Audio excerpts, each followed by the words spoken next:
Today on Community Watch, I have a conversation with Gary Mitchum Reeves, locally famous storyteller, amazing life, so much history. You're going to want to hear him talk about his experience.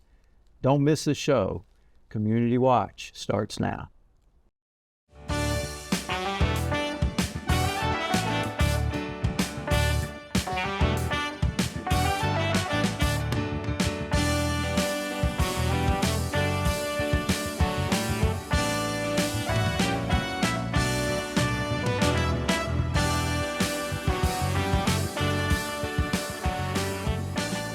Welcome to Community Watch. I am beyond excited to have with me today the famous, the infamous Gary Mitchum Reeves. Live in person. Mitchum, how are you? Fine, thank you, John. Good to see you. Now, you have done several shows with us in the past, but it was during the COVID period when we were Zooming everything. Yeah, trying to Zoom with my phone. And this is the first time you've been able to be with us in semi-person. I like this place. Yeah. Comfortable. Yeah. Especially this table. Well, Jeff Brown made this table. That's class, man. And he will sell it to you. Could I trade him some old newspapers? It's possible. It's possible. So it's great to have you here in the studio, and I know we had kind of a sequence going with some of the shows we did on Zoom, but that's been so long ago. I'm not going to worry about that too much. That's been a minute. There may be a couple of folks who are not familiar with you that I can't really imagine that. Yeah. Because you are,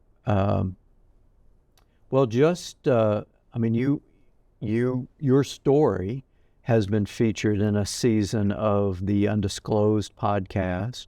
Yes. You have been, you have done your own podcast called Mitchum. Yeah. That went, how many episodes of Mitchum did you do? We did a couple of seasons on it, about 18 or 20, or maybe, no. More than that. More than that. More than that. 50 something. And they're still available. I mean, folks can still find them. Yeah, they're still available. And I know that you have been involved in, I guess, kind of assisting the folks who do the Proof podcast and involved in a lot of those local events. Yeah. So you are a well-known individual. What those one or two people may not know is that you were convicted of a murder you did not commit and spent how many years in prison? I did 7 incarcerated, and then I did 9 years on parole. And 16 years. So you served that time, and at this point, one of your primary goals is just to be officially declared innocent of that crime. Pardon and Parole Board has the authority to grant a pardon for reason of innocence. That's where we thought we was going to get when Undisclosed did the story. Yeah. Unfortunately, that didn't fly, so I just been getting poetic justice best way I can with you. So.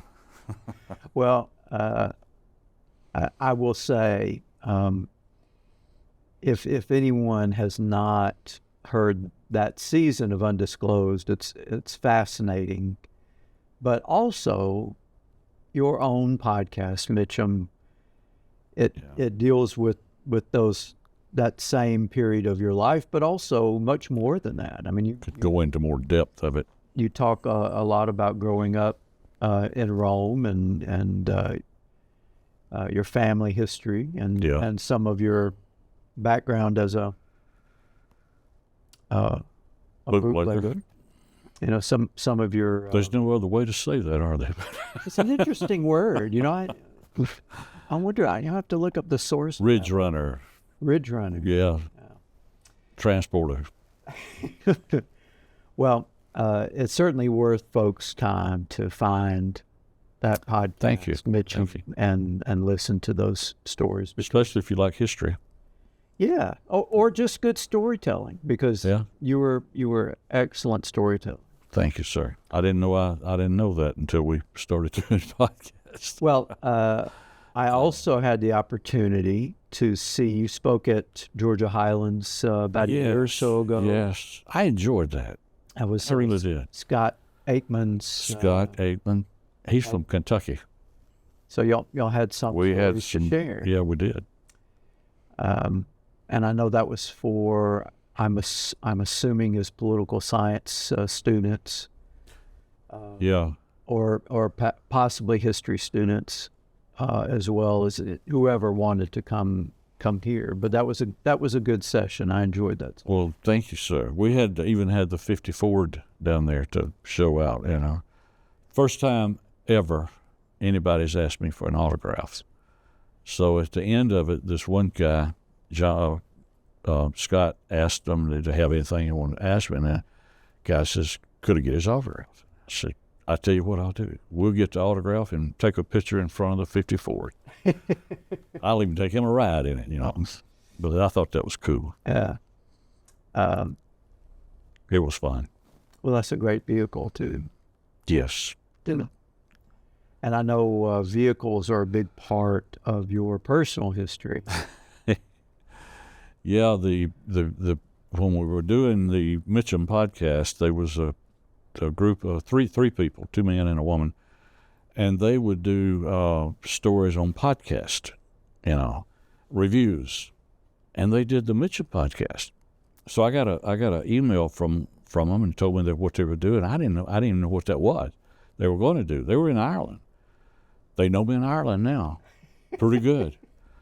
So they give me 4-star, 5-star, how many rating stars you can get. They gave me the good ratings. Well, that's great. And one of them said, what brought that up, one of them said that it seemed that my memories would come from automobiles. Think of a car or see a car, it would trigger a story. Still does. Yeah. I got some new ones that got triggered the other day. Just thinking about going to the Jack Daniels distillery up there. Started thinking about a place in Tennessee that me and my brother used to go. And I said, man, I ain't even got on the road yet. And now these memories are coming from up there. So the folks going with me are going to take a recorder, I think. They would be wise. They would be wise to do that. I'm looking forward to that. Well, one thing I wanted to ask you, what year, remind me, what year were you released? 1981. 81. That was the 7 years that you were eligible. That was a law at that time. But many people don't make it the first time. And I haven't done a survey to see if anybody else made it. I'm not interested. Right. I just got out of there, man. They let me open the door and I ran. And so you went, it was 70. I went in, I was arrested in 74 on August the 13th, and I never made bond. So when I was sentenced in a 5-hour trial in Floyd County with a drunk lawyer that was appointed by a judge that hated me, go ahead and get that in there while we're doing this. So, in a 5-hour trial, they found me guilty and sentenced me to life. So that sentence started, since I didn't make bond, the night I was arrested in 74. So the clock was ticking. If I'd have made bond, would have had to start all over on the time thing. Yeah. Kind of now glad I didn't make bond, since I had to go anyway. Yeah. So that time could be used. It was used, yes. Yeah. I was thinking, those dates where they sit in the, there's no, until just recently when you started making appearances at the college, there's not a connection between your early history and the college, but I was just thinking, Georgia Highlands opened, I want to say in 71. Really? Yeah. But they had classes downtown initially. Yeah. Before the first building was finished where the campus is today. Well, it's really nice there now. And they really made me feel that just received me very well. Yeah. It's changed a lot with people's attitude. I still got a burr in my saddle, but I try not to let it bother me as much as it used to. And doing these interviews with you and City of Rome is Georgia College Highlands. It's been a healing. Makes me feel much better. I'm really glad to. I'm glad to still be living here. Yeah. Well, you and I have done a series of archive interviews for the History Center. Yeah, that was fun. That, we still don't really know what their plans are for those. I don't know.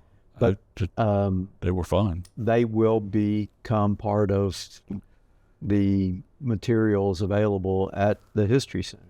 People will know we were here. Yes.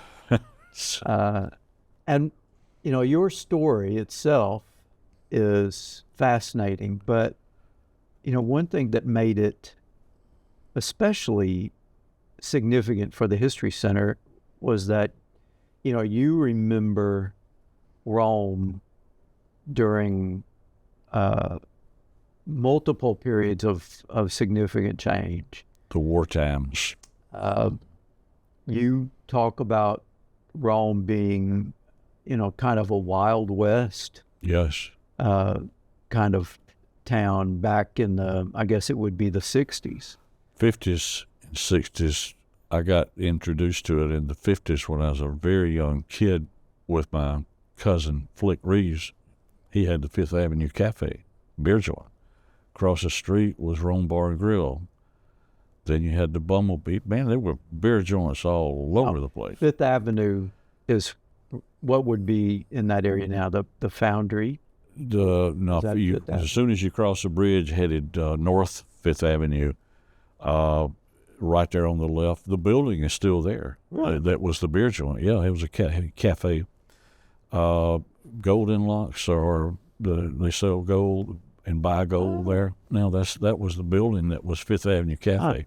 Now across the street, the Rome Bar and Grill, that building is gone. That's, I don't know what is that now. It's a big building now. At one time when we were doing some things, I sat down at the table with my wife Linda, and I just I got on a roll with a memory, and started remembering all these beer joints that was in Rome. Man, I forget. We got the list though. We would have to bring that sometime and go over that. It was a substantial list. Yeah. And you had the Floyd, you had the county, and you had the city.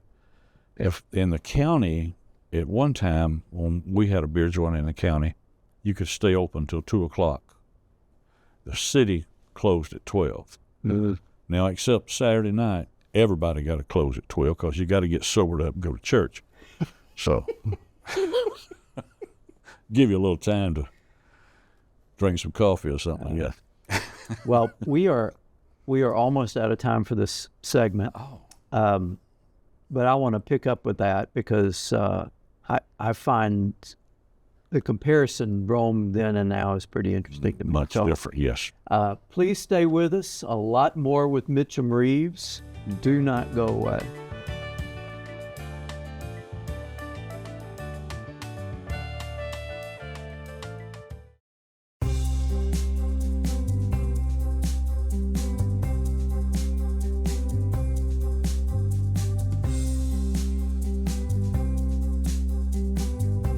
Most affordable bachelor's degree in Northwest Georgia is right here at Georgia Highlands College.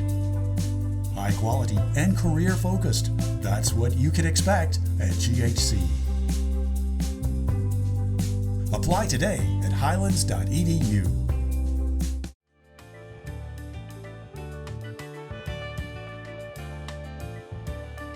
Welcome back to Community Watch. I'm having a conversation with Gary Mitchum Reeves, master storyteller, walking history, and really too many more things for me to list. You were talking about all of the beer joints in Rome and Floyd County back in the 50s, 50s, 60s, 70s. So what were the laws then? Beer was obviously legal. Yeah, it was just dry for liquor. When Prohibition ended, a lot of states didn't vote liquor back in. There's some dry counties still over in Alabama. And when did that change here? Early 73. I left Rome in 70 and went to work at a liquor store, a package store in Atlanta by Emory. And when they voted liquor in Rome, the liquor store I worked at was in the city limits of Atlanta, but it was in DeKalb County. DeKalb County was dry for liquor. Mm-hmm. So we had a package store, beer and wine.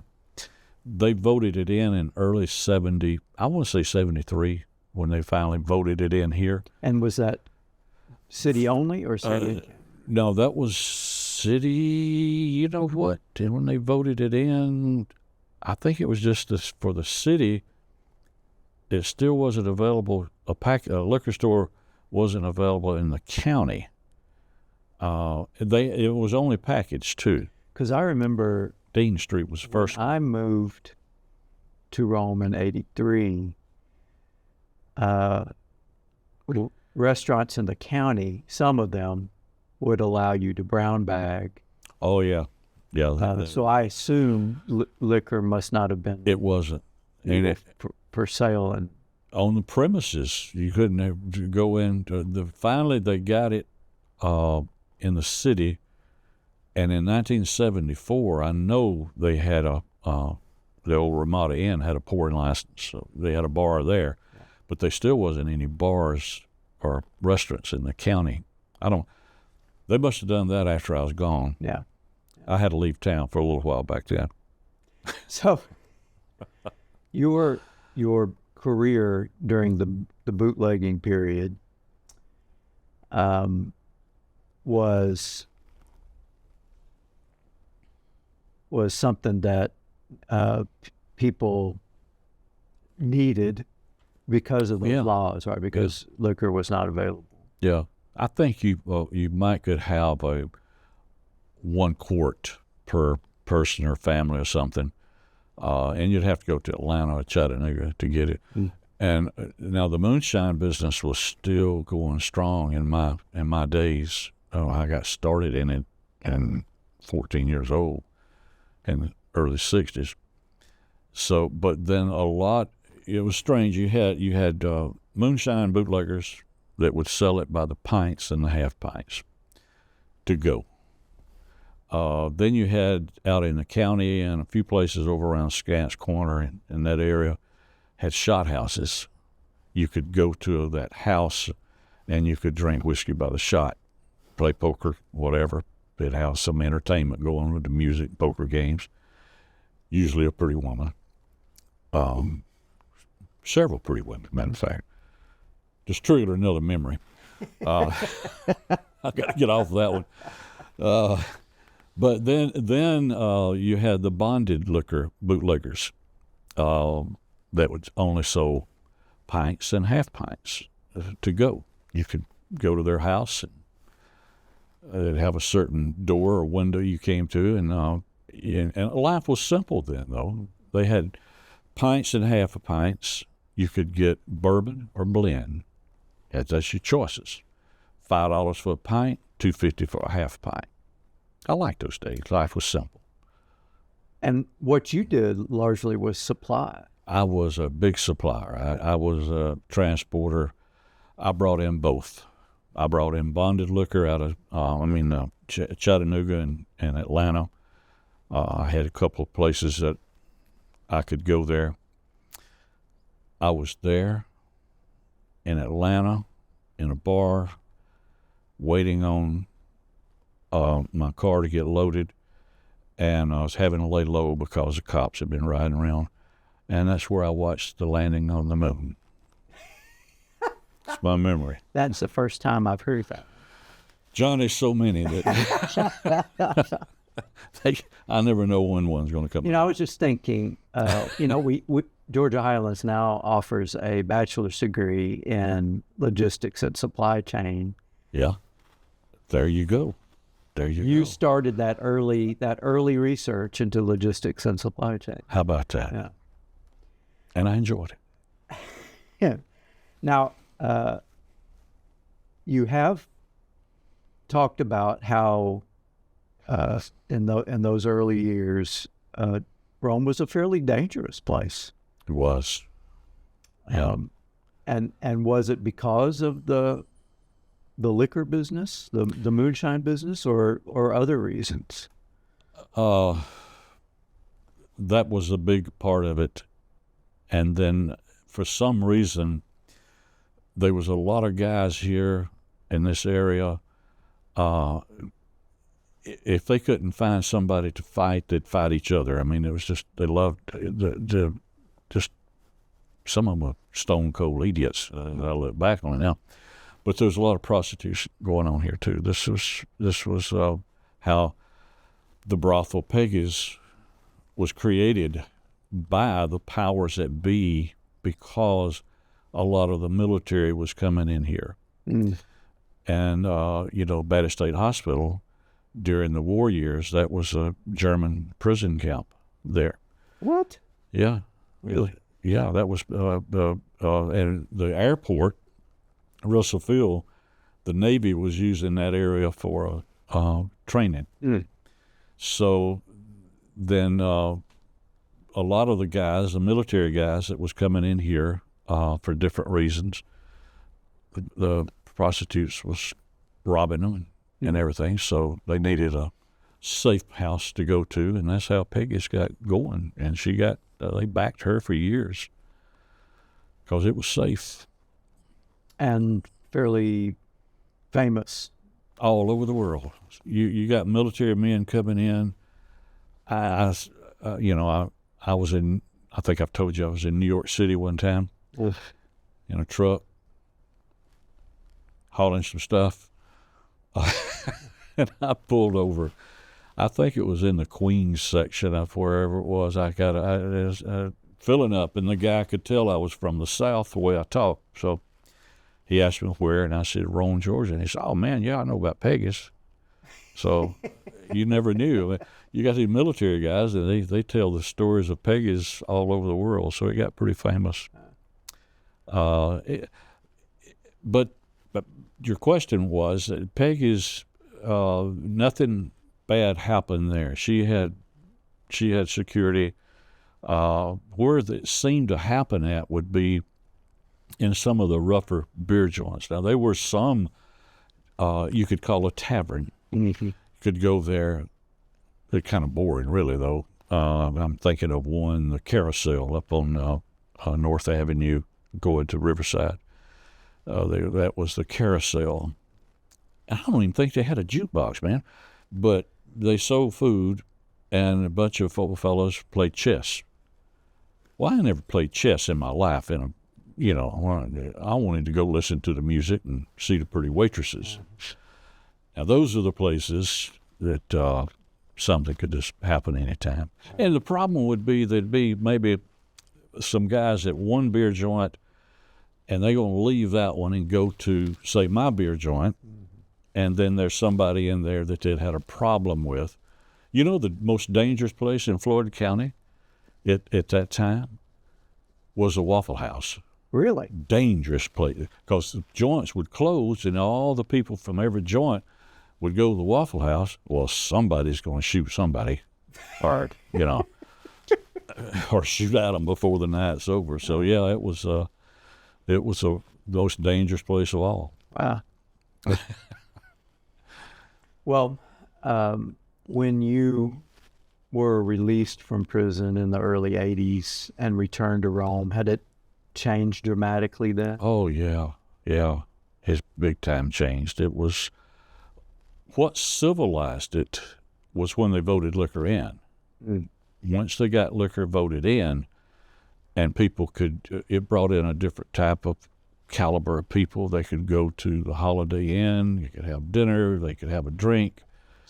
That made a big difference with the clientele that was out and about. Now, there was still a couple of beer joints around. I tell you why. One thing it changed. Everybody got killed each other. That was in action back those days. Yeah.